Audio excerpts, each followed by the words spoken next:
हाँ प्लीज करिए, please welcome ना, वेलकम करिए। बेटा आज का हमारा चैप्टर है झांसी की रानी, चैप्टर नंबर 10।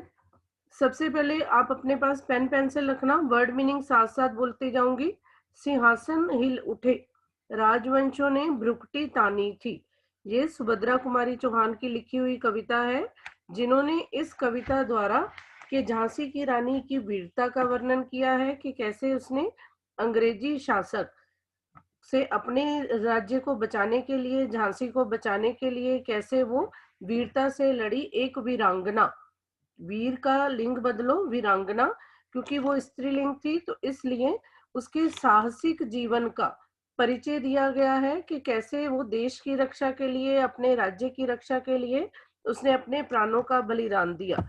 सबसे पहले कि सिंहासन हिल उठे, राजवंशों ने भ्रुकुटी तानी थी। भ्रुकुटी तानना, इस वर्ड का अर्थ है, अंडरलाइन करके लिख लो, क्रोध करना। भ्रुकुटी होता है आईब्रो, जिसको हम कहते हैं, किसी में इसका हिंदी में अर्थ है भौहें, कि उसको ऊंची करना, तानना, ऊंची करना। इसका अभिप्राय है कि क्रोध का प्रदर्शन करना। सिंपल अर्थ लिखो आप, क्रोध करना। बूढ़े भारत में भी आई फिर से नई जवानी थी।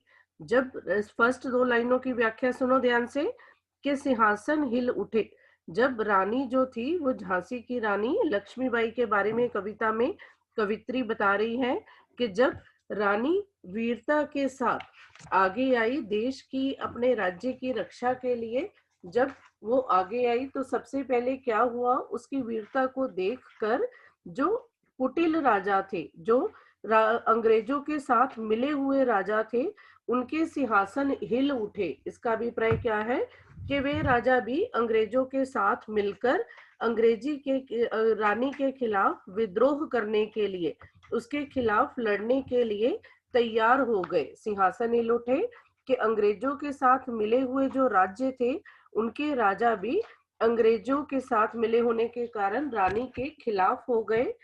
और राजवंशों ने भ्रुकुटी तानी थी। इसका अभिप्राय कि राजवंश के एक औरत को, एक महिला को अंग्रेजों के खिलाफ और अपने देश के लिए लड़ते हुए देखकर वह राजवंश जो महिलाओं को आगे नहीं आने देना चाहते थे, वे भी क्रोधित हो उठे थे कि जब महारानी लक्ष्मीबाई जो थी वो आगे आना चाहती थी, तो अंग्रेजी राज्य के साथ मिले राज्य उनके सिंहासन हिल उठे, वे भी विद्रोह करने के लिए तैयार हो गए। और राजवंशों ने, कि वे भी क्रोधित हो गए।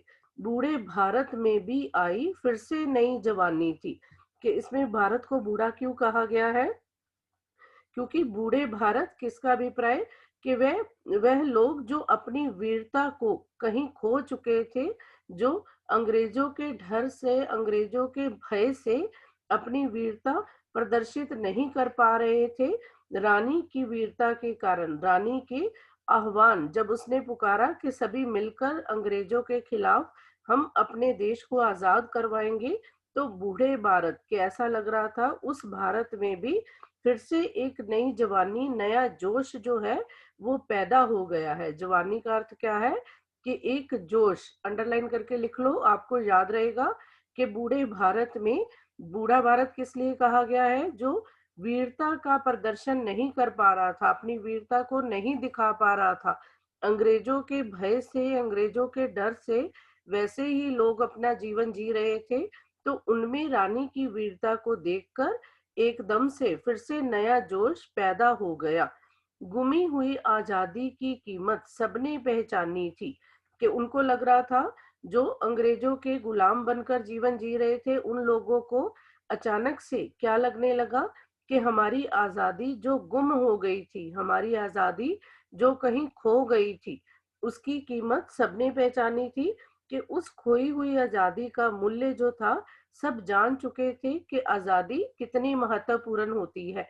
अगर आपको कह दिया जाए कि आपको एक कमरे से बाहर नहीं जाना, सब कुछ आपको खाने का, पहनने के लिए आपको हर कार्य की आजादी है, पर कमरे से बाहर ना जाने दिया जाए, तो कुछ समय बाद वहां पर रहना, सहूलियत मिलने के बाद भी असंभव लगने लगेगा, मुश्किल लगने लगेगा। ऐसे ही वह लोग जो भारत में अंग्रेजों के गुलाम बनकर रह रहे थे, उनको अपनी आजादी की कीमत अपनी आजादी का महत्व अब पहचान में आ रहा था। अब उन्हें एहसास हो रहा था कि हमें अपनी आजादी को प्राप्त करने के लिए रानी के साथ मिलकर वीरता से लड़ना है। दूर फिरंगी को करने की सबने मन में ठानी थी। फिरंगी कहा गया है अंग्रेजों को। फिरंगी अंडरलाइन कर लो, किसको कहा गया है? अंग्रेज शासक के अंग्रेजों को। कि फिरंगी अपने देश से उन अंग्रेजों को दूर करने की सबने अपने मन में ठानी। ठानी के सोच लेना, निर्णय कर लेना। मन में ठानना, पक्का इरादा करना। अंडरलाइन करके लिख लो, मन में ठानना, पक्का इरादा करना। कि अपने देश से अंग्रेजों को दूर करने के लिए सबने अपने मन में एक पक्का इरादा जो था वो कर लिया था।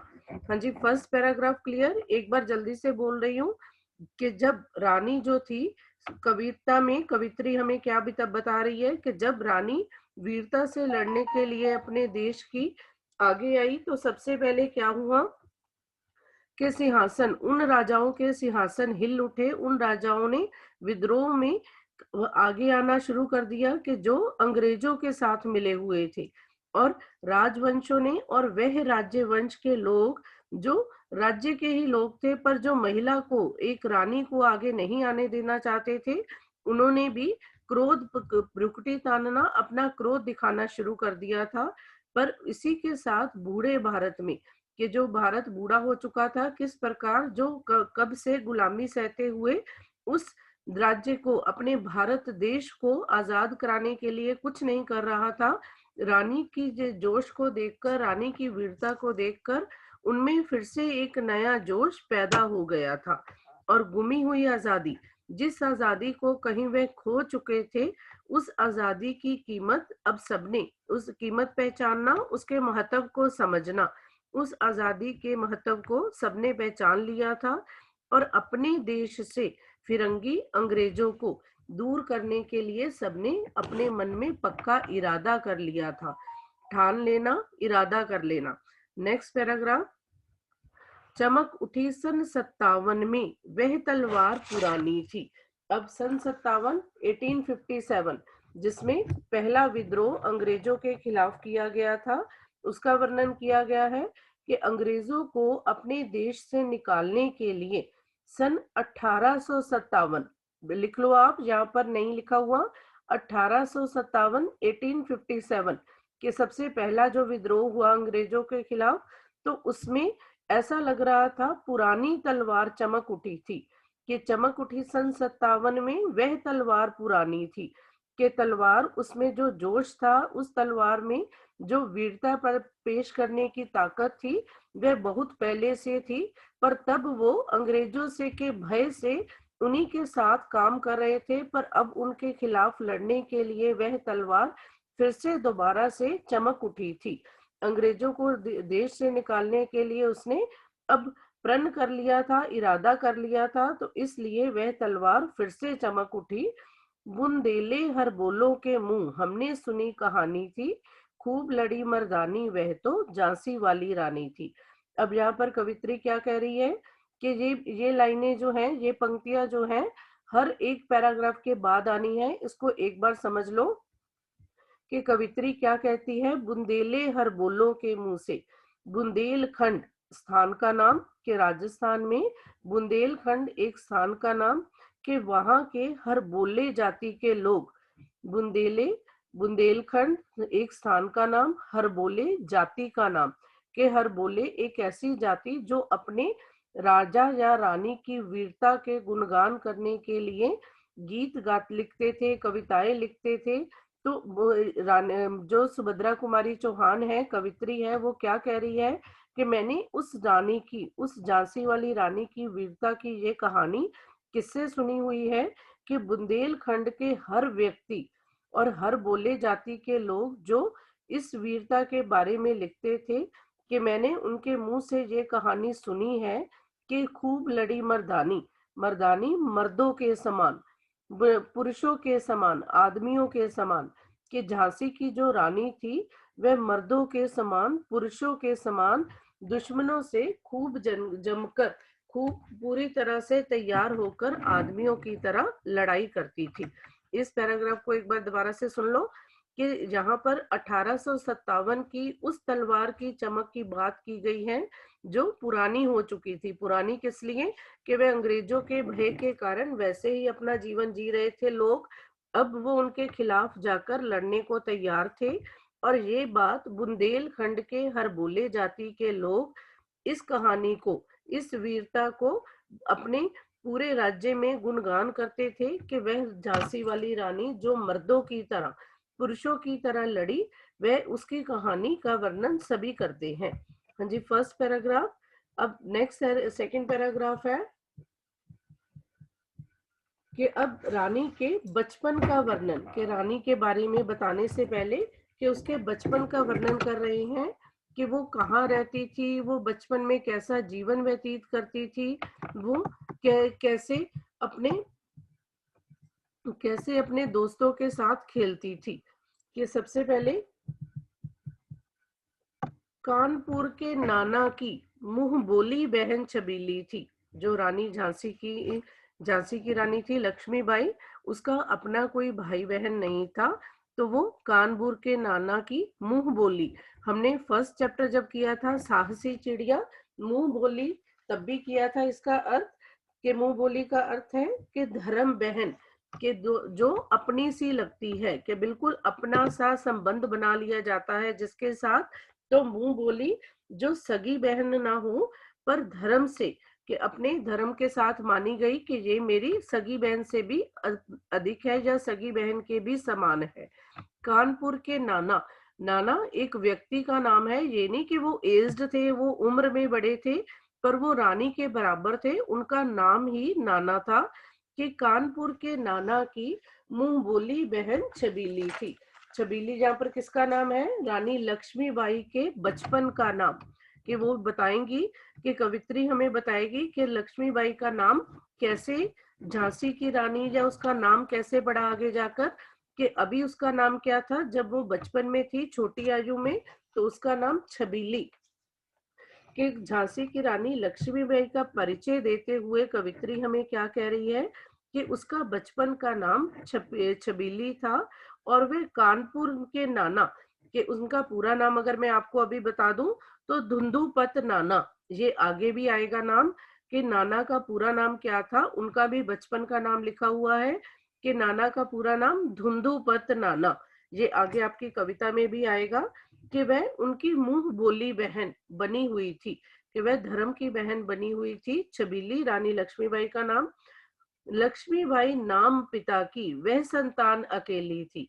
कि लक्ष्मीबाई उनका पूरा नाम था, पर बचपन का नाम क्या था? छबीली। और वह अपने पिता की अकेली संतान थी, कि अपने पिता की वह इकलौती संतान थी।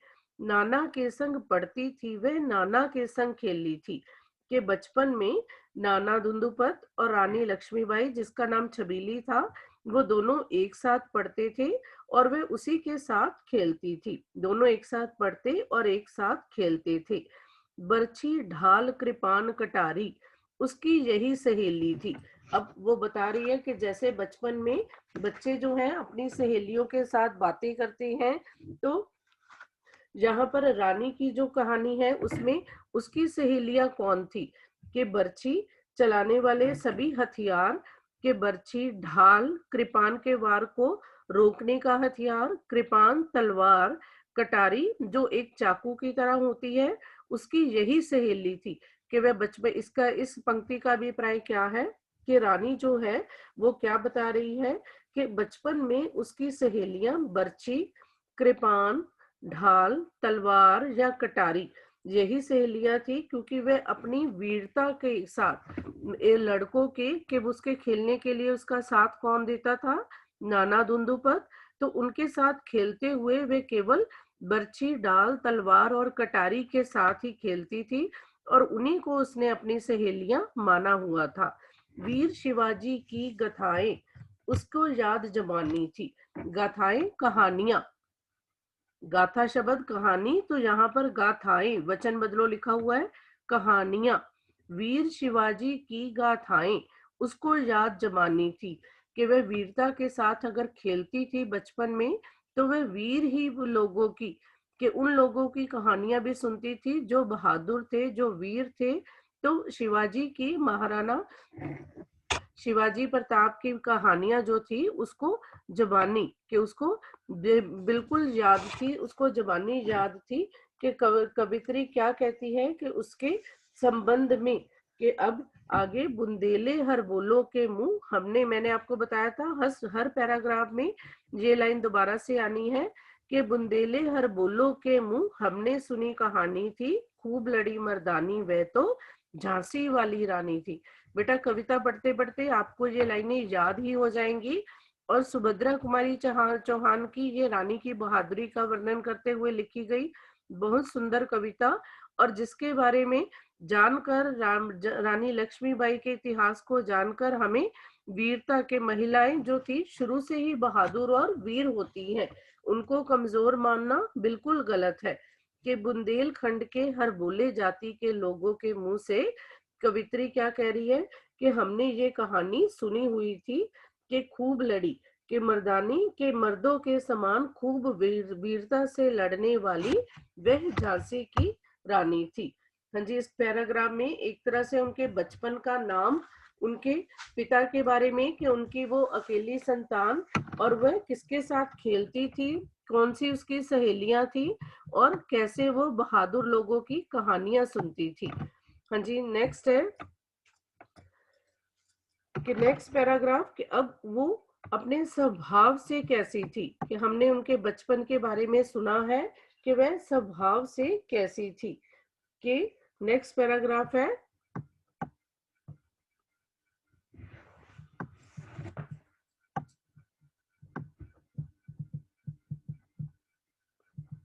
हाँ जी, लक्ष्मी थी या दुर्गा, कि अब उसके स्वभाव के वो कैसे, उसका व्यवहार कैसा था, उसका बिहेवियर कैसा था। लक्ष्मी थी या दुर्गा थी, वह स्वयं वीरता की अवतार, देख मराठे पुलकित होते उसकी तलवारों के वार। अब यहाँ पर क्या कहा जा रहा है कि रानी लक्ष्मीबाई जो थी वो कि किस प्रकार बहादुर और वीर महिला थी, उसका वर्णन करते हुए क्या कहा गया है। सबसे पहले अवतार शब्द का अर्थ लिख लो। अवतार विशेष रूप से जन्म लेने वाला। हम अवतार किसी को भी तब कहते हैं कि वह भगवान का अवतार है, क्योंकि जो विशेष रूप से, जिसमें विशेष योग्यता हो। नेक्स्ट लाइन में पुलकित खुश होना, देख मराठे पुलकित होते, पुलकित खुश होना। हाँ जी, इन दो लाइनों की व्याख्या। लक्ष्मी थी या दुर्गा थी, वह स्वयं वीरता की अवतार।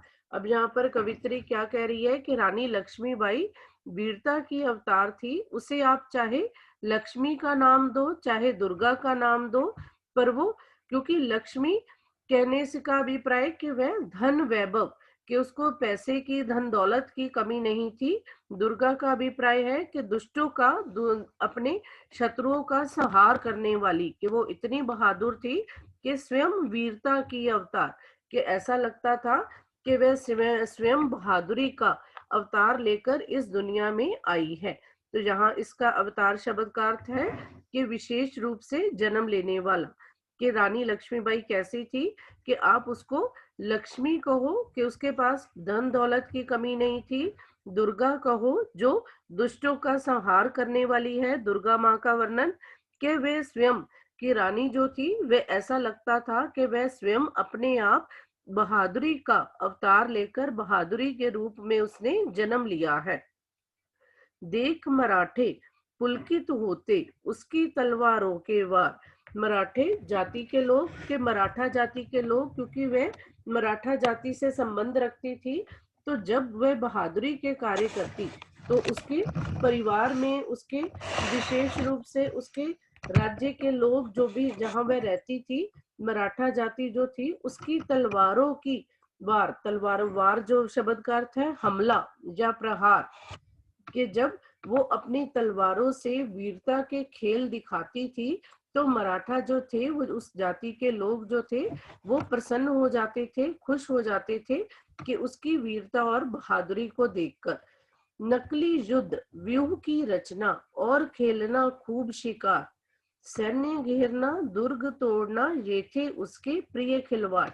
अब यहाँ पर वो क्या कह रही है, खिलवाड़ शब्द का अर्थ है खेल, कि रानी के क्या क्या खेल थे जो वो खेलती थी, कि वो लड़की होने पर भी उसने बताया है कि उसकी सहेलियां क्या थी, कि एक तलवार, बर्छी, कृपान और कटार जो थी उसकी सहेलियां थी। तो उसके खेल भी कैसे थे, नकली युद्ध, कि नकली युद्ध खेल करना लड़कों के साथ, व्यूह की रचना, व्यूह कि जिसमें ऐसे युद्ध में जिसमें किसी भी तरह से, व्यू होता है, व्यू युद्ध होता है बेटा जिसको चक्रव्यूह कह देते हैं, कि सर्कल के समान कि उसको बना दिया जाता है और उस सर्कल को तोड़कर अंदर तक पहुंचने का कार्य करना, कि ये, और खेलना खूब शिकार, कि शिकार करना, जानवरों को मारना है तो अपराध, पर उस समय के अनुसार वो बता रही है कि वो जानवरों को मारने से भी डरती नहीं थी, किसी भी जानवर का शिकार करने से भी वो डरती नहीं थी, कि वह निडर और निर्भय महिला थी।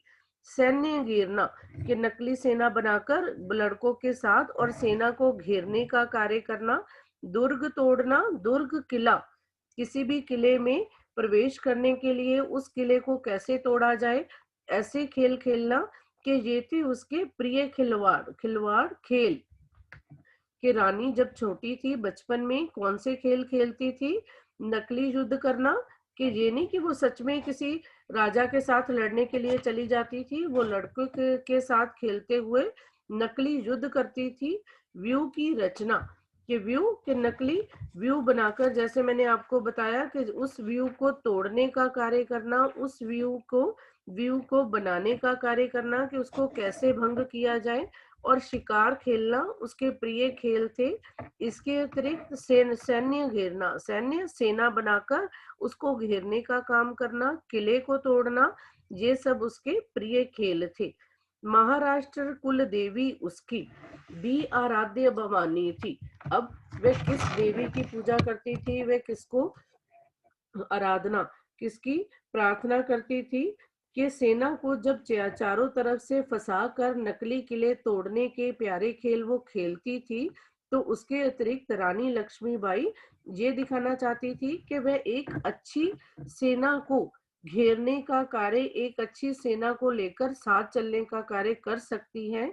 महाराष्ट्र में रहते हुए उसकी कुल देवी जो थी, कुल देवी उसकी इष्ट देवी, जिसकी वह पूजा करती थी, कि जिसको वह पूजती थी। इष्ट देवी, जब हम कहते हैं कि हम इस भगवान की पूजा करते हैं, तो उसकी प्रतिष्ठित देवी जो थी, इष्ट देवी जो थी, जिसको वह पूजती थी, जिसकी वह प्रार्थना करती थी, तो कौन थी वह, भवानी माँ।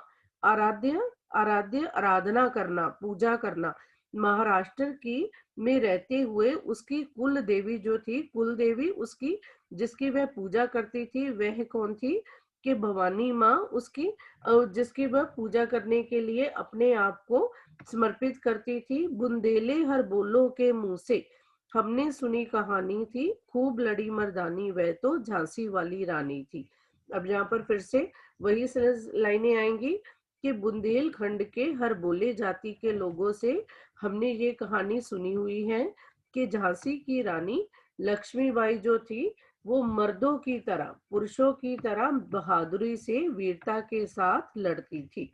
इस पैराग्राफ में रानी लक्ष्मीबाई की वीरता के का अवतार बताया गया है, कि ऐसा लगता है कि वो इस धरती पर स्वयं एक बहादुर, विशेष रूप से वीरता के साथ पैदा हुई थी, जिसको देखकर, उसकी वीरता को देखकर मराठा जाति के लोग जो थे वो बहुत खुश हो जाते थे, पुलकित खुश हो जाते थे। कि उसके प्रिय खेल क्या क्या थे, नकली सेना को घेर कर नकली युद्ध करना, व्यू की रचना करना, कि व्यू की रचना करना, नकली व्यू बनाना, उसमें से बाहर निकलने का कार्य करना, शिकार खेलना और किले को तोड़ना, ये सब उसके प्रिय खेल थे। और वह किस देवी की पूजा करती थी, भवानी, दुर्गा माँ की पूजा करती थी, जो उसकी इष्ट देवी थी, और वह महाराष्ट्र में रहती थी। एक तरह से उसकी जाति का बारे में भी बता दिया, मराठा जाति, और वह कहाँ रहती थी, महाराष्ट्र में। उसके बचपन का नाम बता दिया, किसके संग खेलती थी, कौन सी उसकी सहेलियां थी, और कौन कौन से हथियार वो चलाती थी, इसके अभिप्राय, कौन से खेल वो खेलना पसंद करती थी। हाँ जी, नेक्स्ट है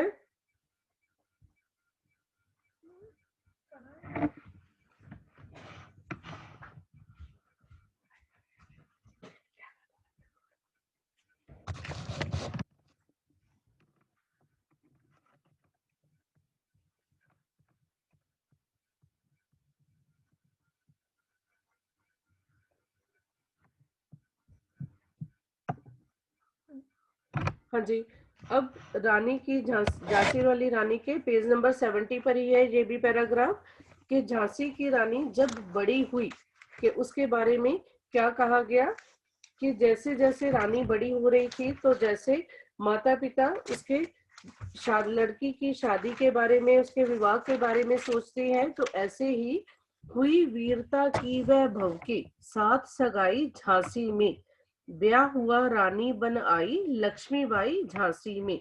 अब जहां से पर वो रहती थी, बचपन जहां उसने बिताया था, अब उसके साथ उसका वर्णन वीरता, बहादुरी, वैभव, वीरता शब्द का अर्थ बहादुरी, वैभव, धन संपन्नता, सिंपल लिख लो, धन संपत्ति।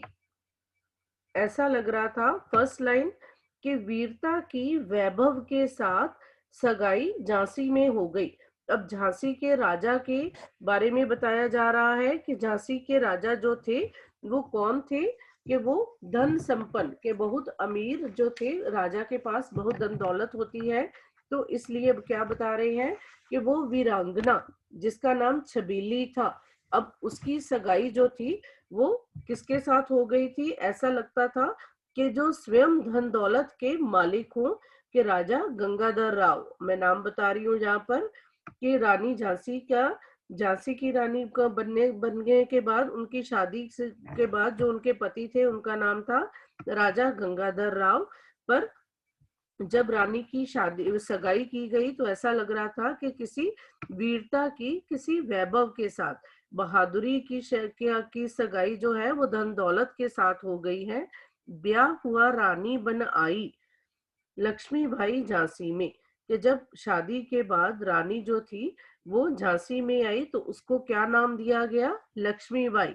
अब यहाँ पर आ रहा है कि राजमहल में जब रानी जो थी वो शादी के बाद झांसी में आई तो उस समय उसको क्या नाम दिया गया, लक्ष्मीबाई। राजमहल में बजी बधाई खुशियां छाई झांसी में, जब रानी शादी करने के बाद राजमहल में उस राजा गंगाधर राव के महल में आई तो ऐसा लग रहा था कि चारों तरफ बधाई दी जा रही है, चारों तरफ तो रानी के शादी पर सब लोग बधाई दे रहे थे, इसका अभिप्राय सभी लोग खुश थे और झांसी के राज्य में खुशियां छा गई थी। सुबट बुंदेलों की विरुदावली सी वह आई झांसी में। अब सुबट शब्द का अर्थ लिखो, सुबट वीर योद्धा, ये एक जाति का नाम है, कि झांसी में रहने वाले जो सुबट लोग थे, सुबट वीर योद्धा या बहादुर लोग, आंसर लिख लो इसका अंडरलाइन करके, वीर योद्धा। बुंदेलों की, बुंदेलो बुंदेलखंड में, विरुदावली प्रशंसा की में लिखी, विरुदावली शब्द का अर्थ है प्रशंसा की कविताएं, कि ऐसा लग रहा था कि जब रानी राजमहल में आई और उसके आने पर चारों तरफ जो खुशियां छाई हुई थी, कि वो क्या दिखा रही थी, कि जब राजा का विवाह रानी के साथ हो गया, कि सुबट, के क्या कह रही है कि कवित्री, कि मैंने उस समय झांसी में वीर बुंदेलों की, के लग रहा था वीर योद्धाओं की, सुबट लोगों की वह एक बहादुरी की कीर्ति बनकर आई थी, कि झांसी की रानी वीर बुंदेलों की, बुंदेलखंड के उन वीर योद्धाओं की प्रशंसा के गीत गाने के लिए वह झांसी में आई थी।